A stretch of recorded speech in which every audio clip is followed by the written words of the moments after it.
ఓం నమో వెంకటేశాయ.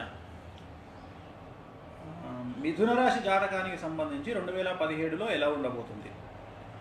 మిథున రాశి జాతకులకు జనవరి 27, 2017 నుండి అనుకూలమైనటువంటి ఫలితాలు ఉండబోతూ ఉన్నాయి. ఇక్కడి నుండి విశేషమైనటువంటి మార్పులు ఉండబోతూ ఉన్నాయి. చాలా వరకు రాజకీయ నాయకులకు విశేషమైనటువంటి ఫలితాలు ఉండబోతూ ఉన్నాయి. అలాగే ఉద్యోగస్తులకు, వ్యాపారస్తులకు ధనలాభ సూచనలు గోచరిస్తూ ఉన్నాయి. అలాగే నూతన వాహనాలు కొనుగోలు, గృహ నిర్మాణానికి సంబంధించి అనుకూలమైనటువంటి ఫలితాలు. ఓవరాల్గా తీసుకున్నట్లయితే గత 4 సంవత్సరాల నుండి వీరికి ఉన్నటువంటి కష్టాలన్నీ తొలగిపోయి విశేషమైన ఫలితాలు మిథున రాశి జాతకులకు గోచరిస్తూ ఉన్నాయి.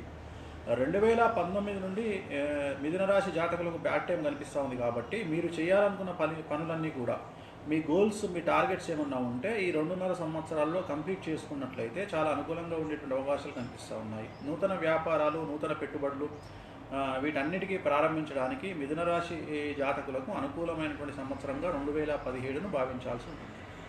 ఓం నమో వెంకటేశాయ.